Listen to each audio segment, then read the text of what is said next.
Eu errei. E se você quer saber o que eu errei e a gente vai conversar sobre isso, assista essa live até o final. Boa tarde ou boa noite. Eu nunca sei se a gente fala boa tarde ou boa noite quando é 6 horas. Bom, mas a gente está começando no circuito de lives que eu tenho feito desde a pré-candidatura e agora na campanha. É uma live sobre cotas. A gente vai falar sobre cotas tanto nas universidades quanto cotas eleitorais. E a gente vai conversar com a Camila Marques de Menezes, que é presidenta da Comissão de Heteroidentificação da Regional Goiás, da UFG. Vou chamá-la e Mari que tá assistindo, abaixa o volume do seu celular que eu tô ouvindo você daqui do quarto. Gente, coisas de campanha. Minhas amigas e meus amigos estão morando aqui em casa para me ajudar na campanha e eles estão ali na sala assistindo.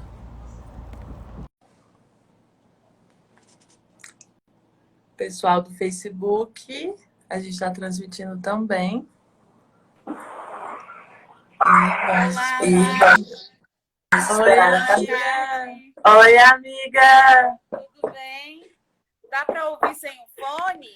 Tá bem baixinho. Ah, então você me dá um tempinho para ver se com fone melhora? Tá bom. Só um segundo. Eu vou sair. Tá. É a minha primeira vez, gente. Eu tô meio confusa. Não tem nada não.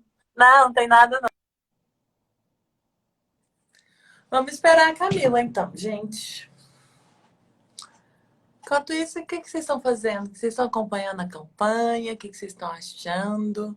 Todo dia tem uma novidade. Ontem a gente lançou o site. Ontem eu saí na mídia Ninja. Tá bem legal fazer essa campanha, viu? Falar a verdade para vocês. Tá sendo correria, mas tá sendo feito tudo com muito amor, muito afeto. Política com afeto é isso.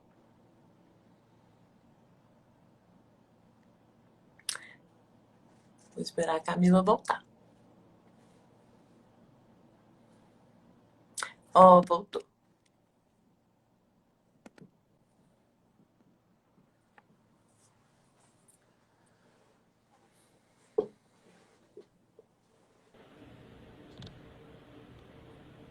Oiê. Oi. Veja se melhorou. Melhorou? Melhorou bastante. É que eu tô acostumada com... A gente faz muito no Google Meet. Camila, bem-vinda. Obrigada por ter topado participar dessa live. Essa live é muito importante, você sabe muito bem que ela é. E estou muito feliz de ter você aqui para conversar com a gente sobre esse assunto importantíssimo. Vou te apresentar para o pessoal e depois eu vou pedir para você se apresentar, tá bom? Tá bom. Gente, essa é a Camila Marques de Menezes, ela é presidenta da Comissão de Heteroidentificação da UFG na Regional Goiás. Ela também é estudante de Direito, ela é uma grande amiga, é uma mulher feminista e, bom, eu vou deixar você se apresentar, é mãe também, né? E eu queria que você se apresentasse, falasse de outros aspectos, porque a gente é tanta coisa, né, Camila? Exatamente, Mari. Nós mulheres, acho que nós somos realmente múltiplas.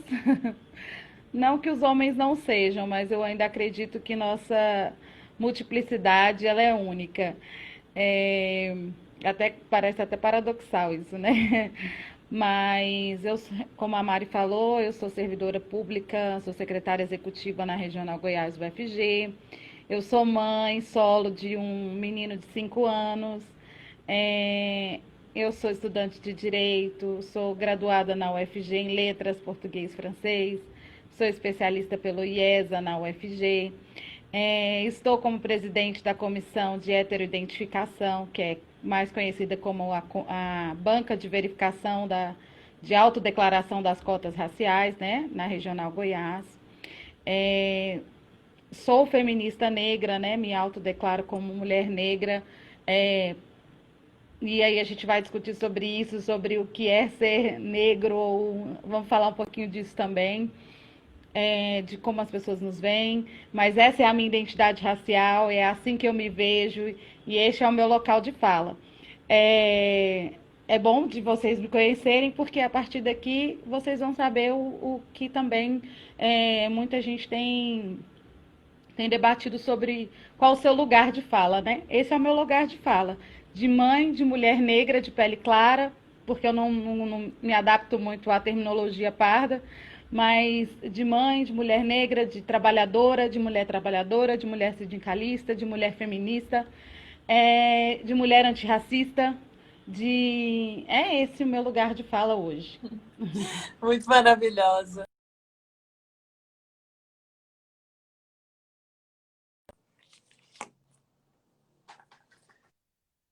Uma síntese. Luta e resistência, né? Sim, sim. Camila, muito obrigada por ter topado o convite. E aí eu já vou começar te fazendo algumas perguntinhas, é um bate-papo, mas eu vou te fazer algumas perguntas. É tipo entrefala, mas não é mais entrefala. Aliás, saudades entrefala. Saudades também.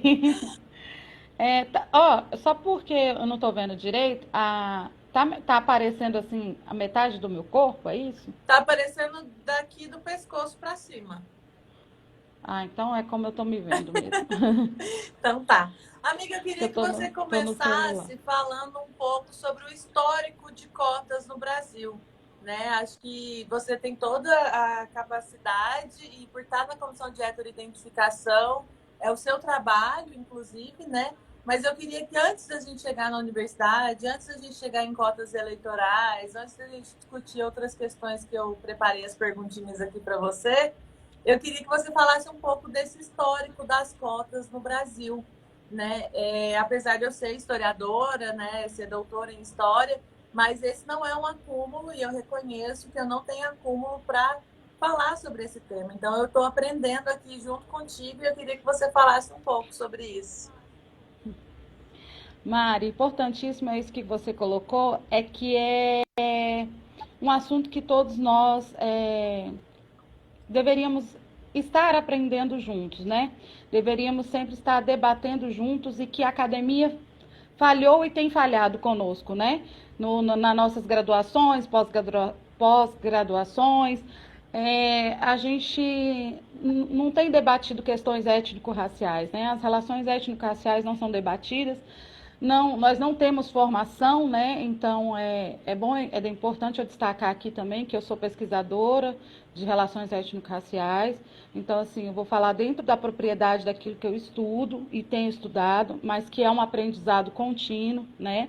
Como eu coloquei aqui, você colocou, você é doutora, e nós somos vários doutores, né? Eu, não, no meu caso, não sou doutora, mas eu convivo com doutores, né? E sei que a nossa formação tem sido muito falha nesse sentido, né? Principalmente no meu caso, na minha área do direito, que a gente tem tentado enegrecer, né? Que a gente diz assim hoje, criar uma epistemologia negra para a gente poder conseguir alcançar os autores negros, para que eles cheguem na universidade, para que a gente acesse os autores negros e assim a gente possa difundir melhor os estudos étnico-raciais, né? Mas falando do histórico das cotas raciais no Brasil, é, é, as cotas é o seguinte, né, Mário? Vivemos o quê? Praticamente, como você é doutora, né, em história, você sabe, foram quase 400 anos de escravidão. Então, nós temos pouquíssimos anos aí, cento e poucos anos digamos assim, entre aspas, de abolição, né? Não sei se está tremendo muito que eu estou segurando, de abolição, e assim, é um termo até que eu coloco entre aspas, porque a gente sabe que a gente não está vivendo essa abolição. A população negra tem vivido continua vivendo na segregação, na marginalização, na desigualdade, e agora na pandemia tem vivido um genocídio negro, então assim, não sei se realmente essa abolição, essa é a palavra certa, mas enfim. Então as cotas elas chegaram como uma reparação, né? Uma forma de reparação histórica mesmo, de tudo isso, né? De toda essa segregação de quase 400 anos de processo de escravidão mesmo, de escravidão dos povos negros. E a UNB, ela é precursora, né? Em 2004, a UNB foi a primeira. Na época ainda não existia a lei de cotas, né? A lei mesmo. A UNB, utilizando da autonomia da universidade, né? Que é um princípio, da autonomia da universidade, instituiu cotas raciais. Foi a primeira. A UERJ, se eu não me engano, já tinha instituído cotas para a escola pública, mas a UNB foi a precursora nas cotas raciais. A UFG também é muito elogiada, né? Vamos defender a nossa instituição aqui, Por porque favor. em 2008, em 2008 a gente instituiu o programa UFG Inclui, né?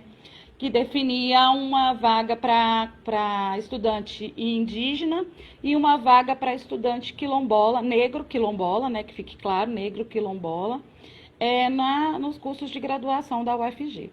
Hoje a gente já se utiliza, né, mais para frente a gente vai falar disso, da lei de cotas mesmo, né, da lei, que agora esqueci, 12.111, se eu não me engano. Eu lembro em 2008 que eu estava na gestão do DCE e o pessoal do Cambenas, não sei se você conheceu o pessoal, que era o Movimento Negro da UFG, e a gente fez muita movimentação para a implementação do UFG Inclui. Eu lembro muito bem Sim, dessa época. e não, foi incrível porque foi bem na fase que eu estava saindo da graduação, né? Então eu também sou pré-cotas, né? A gente fala que existe uma geração pré-cotas e uma geração pós-cotas, né? E como isso modificou o cenário da UFG, modificou nossas relações, tem modificado, né? Toda a estrutura que a gente fala, como tem sido bem difundido atualmente, né? Nós estamos vivendo um momento de uma primavera negra, que assim foi chamado desde o movimento do Black Lives Matter, uma efervescência de difusão do que os negros, da pauta negra, né? Vamos dizer assim. E a gente tem que entender que o racismo no Brasil é estrutural. E por ele ser estrutural, ele é mais difícil de ser combatido.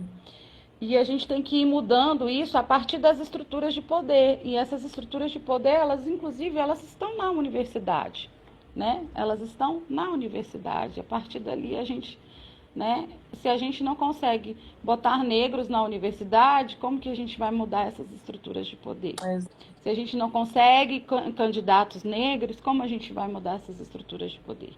E é por aí mesmo.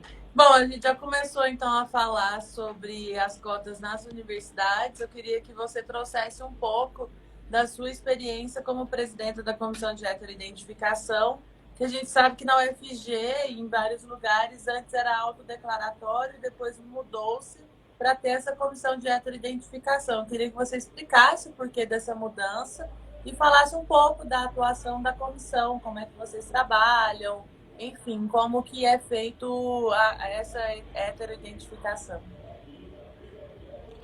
Então, pessoal, gente, desculpa o modo amador aqui, porque live, trabalho remoto, tem tudo isso, né? Filho, mãe, eu tô sem uma estrutura realmente favorável hoje para, mas assim, a Mari me chamou e com todo carinho, com todo respeito a vocês, eu digo que é muito complicado essa questão do trabalho remoto, né? Que ela exige uma estrutura que a gente sabe que também nós estamos privilegiados por estarmos em casa, mas trabalhando em casa, mas que nem todo mundo possui a mesma estrutura, né? Hoje eu não estou com uma estrutura muito favorável, mas estou aqui para conversar com vocês, acho que é mais importante. Então, as comissões de heteroidentificação, elas surgiram na UFG a partir de 2018. Por que elas surgiram? Porque heteroidentificação, muita gente pergunta, gente, o que é heteroidentificação? Fica achando que tem alguma relação com a questão de ser heterossexual, algo assim, alguma... Sabe, as pessoas sempre me perguntam do radical dessa palavra, de onde a gente tirou essa palavra, né? É até engraçado. Mas de um radical grego mesmo, de que difere do autodeclaração, porque era só autodeclaração, agora é uma Hétero-identificação quer dizer que é uma identificação pelo outro, é o você ser visto pelo outro, pelo olhar do outro, ser avaliado pelo olhar do outro, né? A gente não se auto... Eu me autodeclarei para vocês aqui, eu me autodeclarei como mulher negra de pele clara, porque eu não gosto de ser falada como parda, nem pardinha, nem morena, nem moreninha. Eu gosto de ser chamada de mulher negra. Só que eu sei que eu sou uma mulher negra de pele clara. Se eu sou sujeita de cotas, isso já é outra história. Aí agora, a heteroidentificação surgiu justamente por isso. As pessoas se autodeclaravam, mas algumas pessoas se aproveitavam disso para fraudar e ocupar espaços que hoje são espaços para as pessoas negras, que são feitos para a gente reparar e para a gente reparar, como eu coloquei inicialmente, reparar historicamente toda essa condição de desigualdade que a população negra sofre e vem sofrendo ao longo de mais de 400 anos, antes e depois da escravidão, né? Então, aí as pessoas, com essa questão da autodeclaração, elas começaram a se aproveitar, achando que isso estava facilitando o ingresso delas na universidade pública, né, federal. E aí surgiram as bancas, de 2018 para cá, o UFG implementou as bancas, e a gente faz a verificação do candidato a partir de uma entrevista pessoal, né? É uma entrevista ao vivo, né? Porque tem algumas universidades, isso também vai dar autonomia de cada universidade, tá, gente? Estou colocando aqui o processo da UFG, mas tem universidade que usa vídeo, tem universidade que faz outro tipo de formato de banca. O nosso é presencial, e aí são uma banca com 5 servidores. Sempre há um membro externo e membros do movimento negro, né? Somos todos capacitados em relações étnico-raciais, fazemos estudos contínuos, né? E a gente verifica essa autodeclaração para evitar fraudes, né? No intuito de evitar as fraudes e que as pessoas que realmente sejam os sujeitos de direitos dessas vagas, que elas as ocupem, né? Sim. Bom, a gente falou de cotas nas universidades, você falou um pouco das cotas, né, o histórico das cotas, e eu comecei a live fazendo uma meia-culpa, e você sabe muito bem que a gente pensou essa live para que eu pudesse ter a oportunidade de fazer esse meia-culpa, que eu acho que é muito importante, e eu vou fazê-la agora. Primeiro, eu queria te agradecer muito, Camila. Você, na semana passada, foi fundamental. Você é fundamental na minha vida em vários momentos, mas na semana passada você foi fundamental no momento de pânico que eu entrei, realmente, porque, enfim, teve uma postagem que eu estava justamente falando sobre os candidatos à prefeitura que mudaram a sua identificação racial de uma eleição para outra. Por exemplo, o Vanderlan Cardoso se declarava branco e agora se declarou pardo, e vários outros. Eu nunca fui candidata, essa é a minha primeira eleição, e eu sempre coloquei em todos os formulários que eu preenchi na minha vida, em todos os lugares, eu sempre coloquei, até por uma questão de falta de conhecimento mesmo, por isso que eu fiz questão de falar. Não é porque eu sou historiadora, não é porque eu tenho um doutorado que a gente é obrigada a saber sobre tudo. Eu deveria saber, sim, e eu reconheço. Mas eu não tenho estudos realmente sobre questão étnico-racial, sobre cotas. E eu sempre preenchi formulários na minha vida inteira. Tá me ouvindo? Deu uma travadinha, mas estou ouvindo agora. Eu sempre preenchi formulários a minha vida inteira, marcando o xizinho do pardo, né? E essas identificações não cabem num quadradinho. Então, quando eu fui preencher, né, pela primeira vez a minha ficha de TSE e de ser candidata pelo partido, eu continuei marcando como eu sempre marquei. E, bom, eu acabei entrando nas cotas, né, que o TSE, ele agora, recentemente, inclusive foi depois que eu já tinha preenchido o tal formulário, decidiu de 50% de cotas para negros e negras em todos os partidos para receber o fundo eleitoral. Então, eu não preenchi para receber cotas, eu preenchi porque não tinha saído nada ainda. Eu preenchi porque era a forma que eu sempre preenchi na minha vida inteira. Em alguns lugares, né, inclusive uma amiga minha que foi entrevistada no Entrefala para falar sobre população negra na pandemia, Priscila Menescal, que é psicóloga, ela uma vez fez um grupo de mulheres negras e mulheres não brancas e me convidou. Então, assim, eu sempre tive essa identificação de que, bom, eu nunca me considerei branca, né? E aí você me ensinou muito na semana passada sobre o que é ser branco, a condição social, que é uma questão que realmente... Bom, enfim, acho que você vai explicar melhor.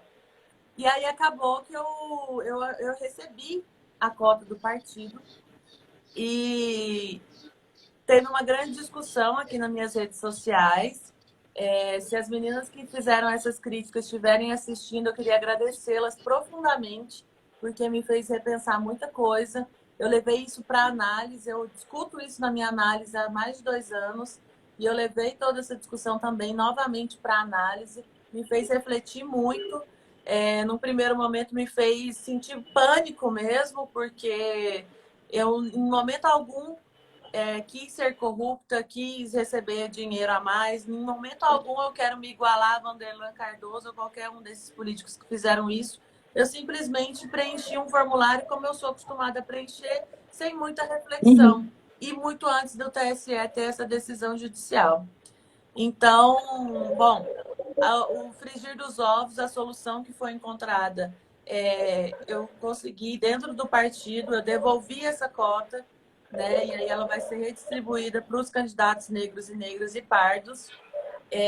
E eu mudei no Divulga Candidatos do TSE, eu coloquei, onde a gente coloca de raça e etnia, eu coloquei como branca. Então, eu queria te agradecer, Camila, agradecer as meninas que fizeram essas críticas. E eu queria que você agora falasse um pouco sobre as cotas eleitorais. Que bom, Mari, que você refletiu sobre isso. É muito importante que as pessoas não negras, né, que são as pessoas brancas ou vistas são brancas, a gente às vezes também está num limbo, né? Tipo, eu antes de estudar, de me aprofundar nas questões, em estudos de relações étnico-raciais, a minha identidade sempre foi negra. Só que eu vejo colegas que pele mais clara ou do mesmo tom da minha, que se sentem num limbo. Algumas se autodeclaravam brancas, outras se autodeclaram negras, porque para nós, do movimento negro, ser negro num país onde você é oprimido, você é uma forma de você assumir uma identidade de luta também. E a gente sabe que algumas pessoas que não são, que estão nesse limbo, se colocam, foi usado muitas vezes o termo afroconveniente, né? Se colocam nesse local de afroconveniência. Eu sou negro quando me convém, por exemplo, no caso das cotas, então me convém hoje ser negro, mas no fundo eu não quero ser negro, porque ser negro é ser discriminado, é ser segregado. Então, assim, a partir daí que a gente tem que refletir. E refletir sobre o privilégio branco, e refletir sobre o privilégio que a gente tem como no seu caso você colocou, de ter tido oportunidades de estudar em colégios particulares, de ter, sabe, são várias questões que envolvem. Mas, Camila, só um pouquinho. E a gente saber que isso não divide também o movimento. Isso jamais deve dividir o movimento. A gente está consciente. Tá travando muito aqui. Eu queria que o pessoal que está assistindo falasse se está travando para eles também ou se o problema é na minha internet, porque está travando bastante. O seu está travando para mim. Mas é isso, quando a gente encontra o nosso local, eu acho que é aí que é o correto, né? É o justo. E é justo a gente assumir o nosso local. Isso é bonito, isso é respeitoso. Isso é lutar também. E é lutarmos juntas. independente de você ser uma mulher branca ou uma mulher parda, o importante é que a sua luta é justa. E eu acho que é a partir daí, tanto é que você colocou isso claramente e à disposição, né, esse recurso à disposição. Porque aqui o debate vai de um encontro de que pessoas estão usando isso para fraudar, para assumirem um local que não é delas, para mais uma vez usurpar o local que até hoje os negros não alcançaram. Nós não temos praticamente candidatos negros, nós não temos mulheres negras ocupando espaços de poder. As mulheres negras são as mais oprimidas nessa pirâmide aí, vamos colocar nessa pirâmide social, né? Inclusive mais que os próprios homens negros.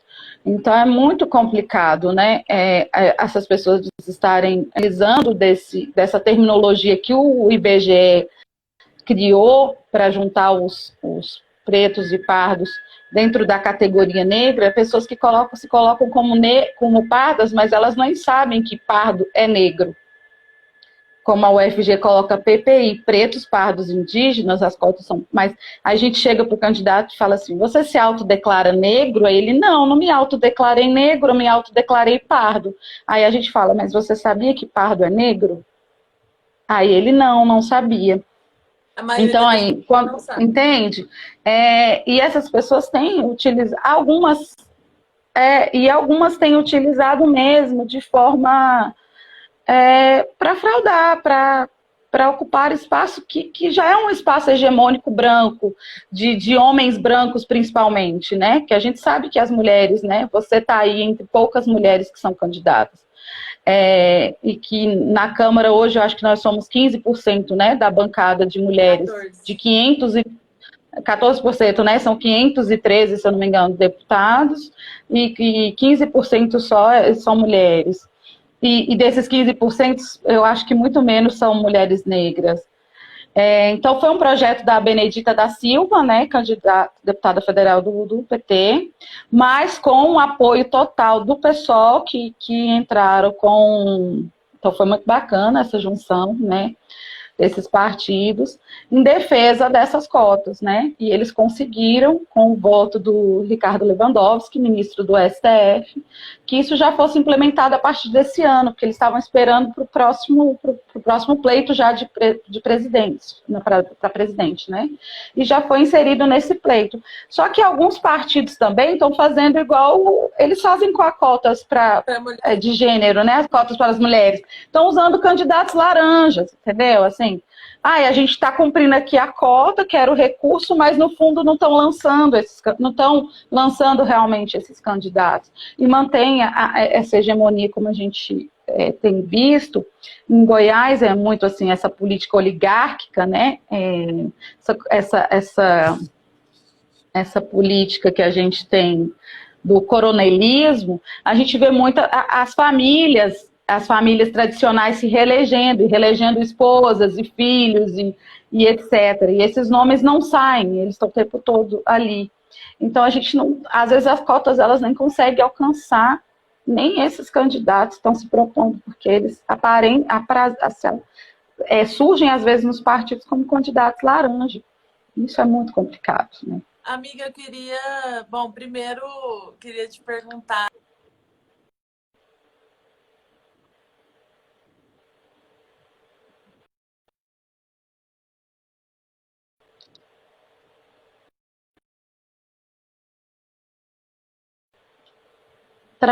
Travou. Travou de vez. Travou.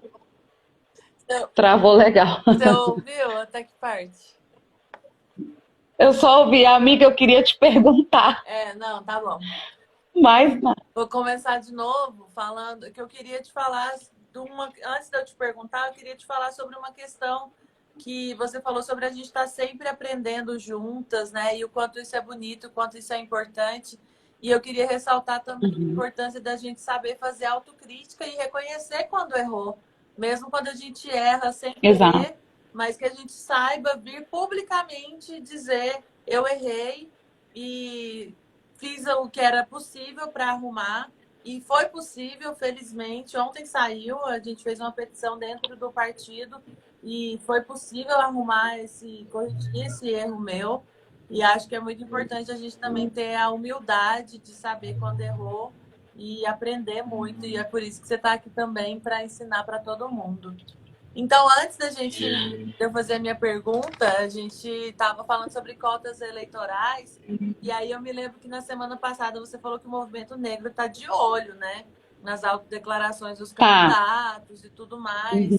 Chegou a citar o caso enfim, de uma candidata que é negra, que não recebeu cota. Saiu na Folha de São Paulo essa semana também, no caso de duas mulheres, inclusive do meu partido, e acho que a gente também tem que falar quando tem críticas internas, são pessoas do meu partido que são mulheres negras e não receberam cotas, o que eu tô achando absurdo. Enfim, e é uma questão lá do pessoal de São Paulo, mas que afeta todos e todas de todo o partido, né? Porque acaba que o partido que entrou com a ação no STF para que valesse as cotas já para esse ano, dando mau exemplo e não aplicando corretamente, como é o caso lá de São Paulo. E tem outras questões, assim, por exemplo, de mandatos coletivos, né? Que muitas vezes o registro no TSE é de uma pessoa branca, mas que como tem indígenas e pessoas negras no mandato, acaba recebendo cota também. Eu queria que você falasse um pouco sobre as situações que o movimento negro já tem observado nesse pouquíssimo tempo, desde a estipulação dessas cotas agora para as eleições de 2020. O que você tem observado, o que o movimento tem discutido, o que vocês têm debatido do que tem acontecido, né? Porque é tudo muito novo para muita gente. Mas vocês que já têm a experiência, inclusive, da comissão da UFG, então acho que dá para dar uma norteada assim, na gente também. Como você colocou, é tudo muito novo, né? Eu acho que a gente só vai ter realmente dados de uma opinião mais segura quando esse pleito realmente passar, da gente ver quantos candidatos realmente se inscreveram como negros. Nós tivermos dados, né? Não temos os dados ainda. Mas, assim, o que eu observo é que eu vi em vários veículos, né? Em redes sociais, em telejornais, já ressaltando a questão das fraudes, né? E sobre as mandatas coletivas ou mandatos coletivos, eu penso o seguinte: se tiver candidatos negros e indígenas, no caso, nesse sentido aqui, seriam cotas raciais, né? Eu acho que uma parte, sim, é importante que favoreça, uma parte que favoreça aquele candidato negro que está compondo, sim. Agora, se for utilizado como... O problema se esse é realmente um coletivo ou se somos utilizados como laranjas, como eu coloquei, né? E esse que é o complicado. Porque isso pode ser mais um mecanismo, uma forma de você burlar, né? A forma como esse recurso será dividido, né? Esse recurso será equalizado, assim.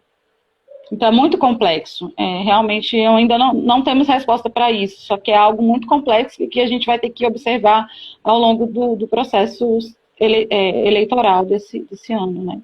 Você está sabendo daquele caso de São Paulo? Eu queria tanto que você comentasse. Qual que você diz? Eu esqueci agora o nome dela, mas ela é uma menina do PSOL, ela tem, enfim, ela é uma influencer, inclusive na internet, tem milhares de seguidores, ela trabalhou como assessora parlamentar na bancada ativista, então ela tem muitas chances de ser eleita vereadora agora em São Paulo, mas ela foi na Folha de São Paulo, foi em vários veículos de imprensa para denunciar de que ela está recebendo, ela está em 11º lugar, se eu não me engano, na distribuição do fundo eleitoral. E ela é uma mulher negra. E, enfim, ela está recebendo menos que homens, né? E ela teria cota por ser mulher e por ser negra. Enfim, é um caso bem complicado. Eu não acompanhei esse caso específico, ou às vezes também eu faço leituras e não me recordo, né?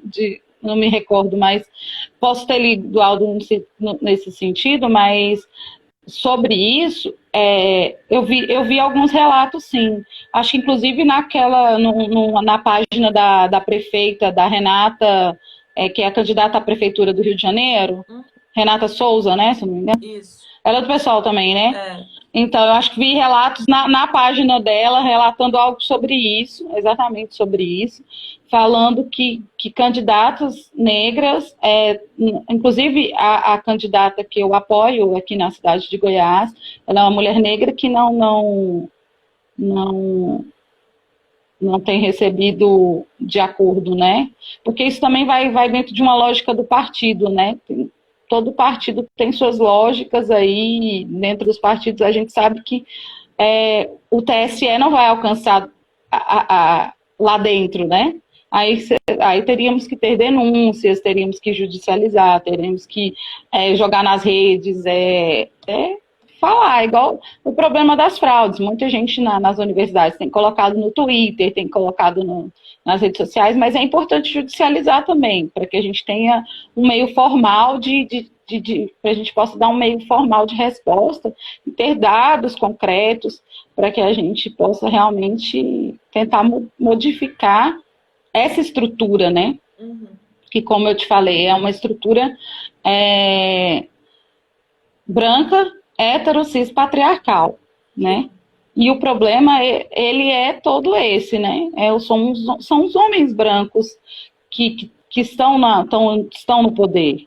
Então, imagine para as mulheres negras que estão no final dessa fila aí, como é difícil chegar, né? Num lugar de privilégio, entre aspas, porque as pessoas também têm que parar de achar que você ter direitos é você ter privilégios. Muitas pessoas questionam cotas como benefício, como chamam cotas de benefício. Eu acho isso um absurdo, de privilégio, Não, gente, cotas no mínimo você achar que é reparação, no mínimo você achar que você está dando as mesmas oportunidades das pessoas de alcançarem aquele espaço. Assim, de privilégio não tem nada. De privilégio, 400 anos, foram 400 anos, quase 400 anos de escravidão. Então, de privilégio não tem nada. Amiga, eu vou fazer minha última pergunta. Vou falar pro pessoal, quando eu fico olhando assim, porque eu tô olhando no Facebook, tá? Que eu tô transmitindo lá. Tá, não, e se você. Nossa, eu tô achando a minha luz tá péssima, mas, gente, desculpa, realmente. Menina, para de... Eu não encontrei um local. Para com isso, sem culpa. Gostou da minha blusa amarela, piqui? Arrasou! Amarelo piqui. Eu vim de amarelo. Eu também. Até minha unha tá amarela, amiga.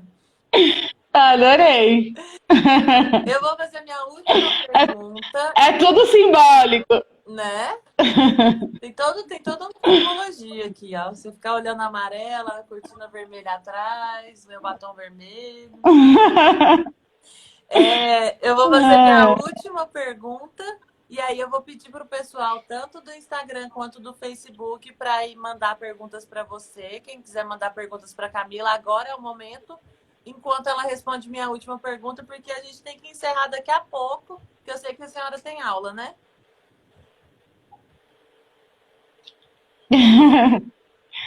Que eu sou estudante, ainda tem que acho que travou aí.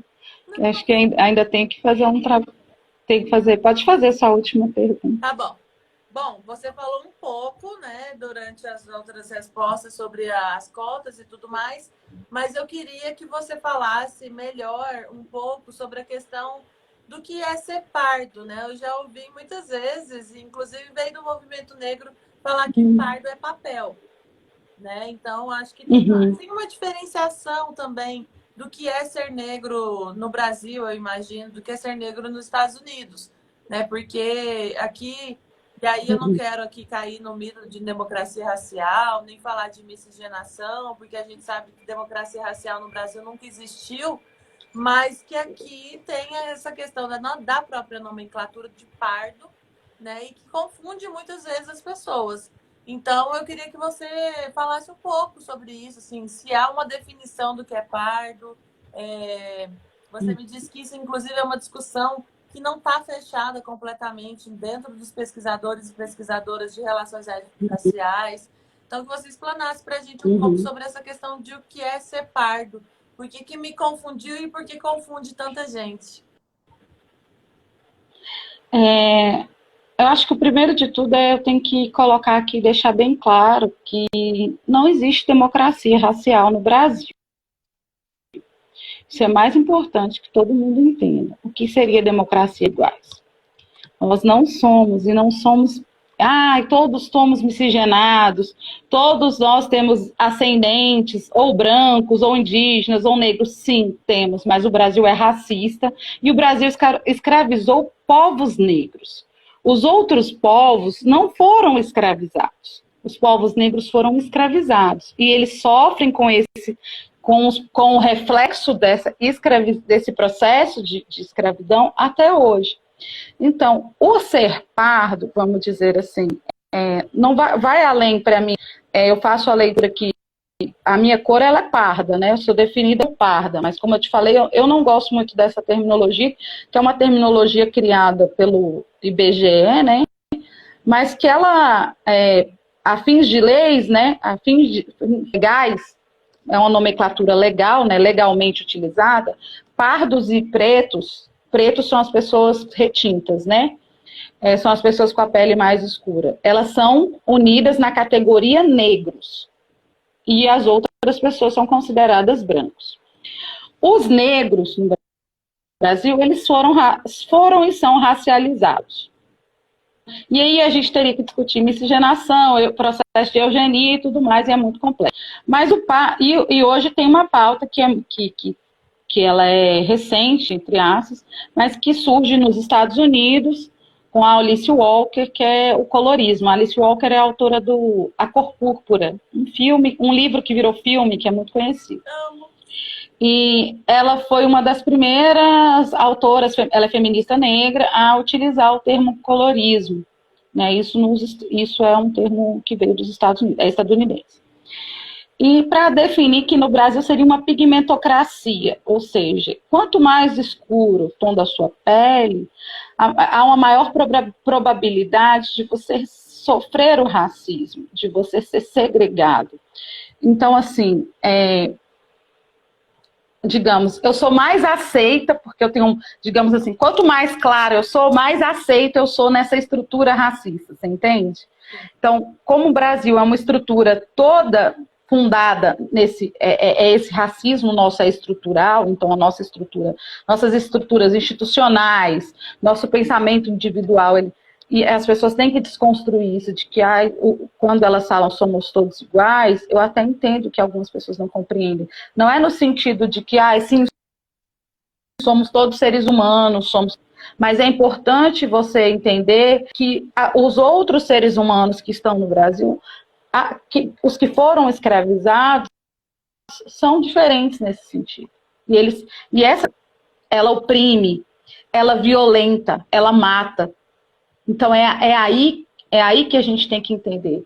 O pardo é a cor de pele parda, no caso, aí você tem que se entender. Pardo, para mim, é o negro. Só que o negro de pele clara.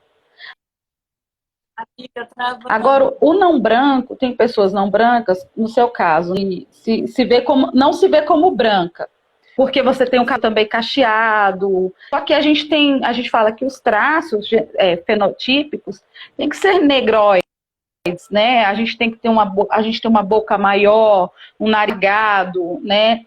Um cabelo mais crespo. O meu cabelo agora está em transição, mas porque muito tempo a gente também sofreu esses processos de violência, né? De que é mais fácil você ser aceito como você está mais adequado ao branco do que... Hoje a gente vê uma efervescência já do movimento negro, as mulheres já exaltando seus cabelos crespos, ao seu tom de pele, mas isso é recente, né, Mari? Então, as pessoas têm falado muito das pessoas estarem se aproveitando disso para vivenciar um momento de afroconveniência, né, que foi pautado aí nas redes, que é você utilizar da sua, às vezes, ascendência africana ou de avós negros para conseguir cotas, ou às vezes até para conseguir seguidores e coisas e tal. Sim, as pessoas têm feito de tudo para aparecer, na verdade, né? desconhecer mesmo o processo nosso de miscigenação e de como o Brasil é fruto de um estupro, né? O homem branco, o europeu, chegou aqui e estuprou as mulheres negras e indígenas. Então, assim, nós somos esse fruto desse estupro. Então, assim, isso é violento. Isso é difícil de você entender. Então, se as pessoas entenderem o que é ser negro hoje, e não é só porque, porque o meu tom de pele é assim ou assado, eu entendo, mas elas têm que entender o processo do que é, de quem tem ascendentes, de por que não somos todos iguais, e de por que a gente tem que saber os nossos locais de privilégio, quais são eles. E é isso, assim. Agora, sobre o tom da pele, outra coisa que eu quero destacar, eu acho que a gente se autodeclara como a gente quiser, a partir do momento que a gente não se coloque como sujeito que ocupa um espaço ou um lugar de fala que não é nosso, que não nos pertence. Eu, por exemplo, eu não vou chegar aqui e vou falar de uma pauta que não é minha, sabe? De uma pauta que... da solidão da mulher negra, por exemplo, eu vejo no nosso grupo de feministas, vou falar da solidão da mulher negra, sendo que eu sei que tem mulheres retintas que estão vivendo realmente a solidão da mulher negra, enquanto eu fui uma mulher mulata, como se diz assim, ou a moreninha, que foi sexualizada. Então, é uma pauta diferente. É a gente saber escutar o outro, saber o lugar do outro, saber respeitar e a gente saber do nosso local e a gente se identificar. Quanto à nossa cor, eu não vejo problema. Você se identifica como você quiser. Agora, você só não pode se colocar num lugar que não é seu, muito menos num lugar de cotas, né? Onde as cotas existem uns sujeitos, e esses sujeitos, eles são pessoas pretas, pardas, mas primeiramente, elas são pessoas negras, com características fenotípicas negroides. Esses são os sujeitos de cotas. É isso. Quem está assistindo está batendo palma também. Muito maravilhoso. É muita coisa. A gente empolga e vai falando sem parar. Nossa Senhora, meu Deus, você é muito maravilhosa, uma deusa mesmo. A Jordana entrou aqui mais cedo. Não sei se a Jordana ainda está assistindo, mas ela entrou e falou que você era uma deusa. Meu Deus, é muito Deus. Ela é minha deusa inspiradora, Jordana, maravilhosa. Um beijo para você. Um beijo também pro pessoal que está aí, que está acompanhando. Obrigada, pessoal. Vou aproveitar para fazer a propaganda. Tem o grupo GERES, nosso grupo de estudos de relações étnico-raciais, que tem uma página no Instagram e no Face e no YouTube. Vocês podem assistir lá, tem algumas lives minhas. Recentemente fizemos uma live com o procurador, foi bem bacana. Vocês vão saber mais sobre cotas lá. Que chique, meu bem. Faço live. A gente tem até merchandising, tem até merchan. Data do pessoal perto de uma pessoa que faz live com o procurador, dá licença. Ih, travou. Camila, não precisa.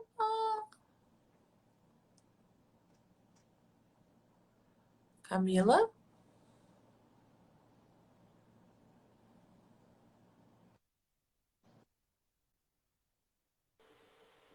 Amiga. Caiu, acabou?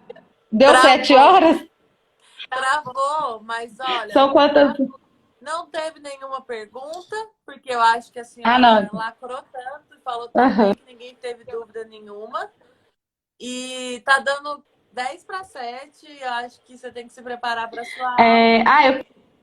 O Valdemir esteve aqui com a gente, o Valdemir Rosa estudou com a Jordana também, eles são da mesma época, é professor doutor na Unila, e também fez live com a gente no nosso projeto lá do GERES, que eu divulguei aqui. Sigam lá, gente, o GERES no Instagram, aí vocês vão poder ver nossos vídeos, e a gente pode dialogar e aprender juntos.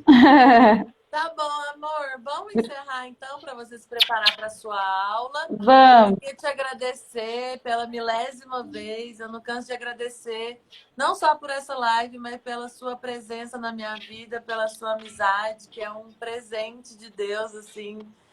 Muito obrigada mesmo, Camila. Muito obrigada por tudo, por todo o seu afeto, seu carinho. a sua forma de explicar as coisas e de compreender, e enfim, nossa, muito obrigada mesmo. E eu vou deixar para você se despedir da galera. Obrigada pela oportunidade, Mariana. Você sabe que a gente se acompanha, né? E a gente tem feito sempre uma parceria de luta conjunta aí. Você, para mim, é uma mulher inspiradora, uma mulher de luta que, sem dúvida, representa, independente da cor da pele. Eu acho que a gente tem que estar junto com quem quer justiça social, quem quer um país melhor, quem quer um país antirracista e quem acredita na democracia, mas na democracia feita de verdade, feita a partir da base, feita com trabalhadores, feita com as pessoas de luta. Sabe, não é a pessoa alcançar poder por poder. Se eu te apoio, porque eu acredito em você e acredito que você representa isso. Inclusive, representa nós, mulheres, muito bem. E obrigada por essa oportunidade aqui da gente poder conversar um pouquinho, aprendendo um seu pleito. Sucesso no seu pleito, com certeza. Estarei te apoiando, torcendo, para que tenhamos mais mulheres de luta, de força e resistência e que acreditam no mundo melhor com você, como você na Câmara Municipal, na presidência e por aí vai. Vamos, mulherada, assumir esse lugar, os nossos lugares. Um beijo, pessoal. Um beijo, ó, e para quem está assistindo Boa noite. e quiser entrar no site para conhecer as propostas da campanha, essa mulher maravilhosa me ajudou a fazer um pouco das propostas do setorial de políticas antirracismo. Então, se quiserem saber um pouquinho mais do que ela pensa, foi ela que ajudou a formular um pouco lá. Beijo, gente. Obrigada. Vou encerrar aqui no Facebook e encerrando aqui.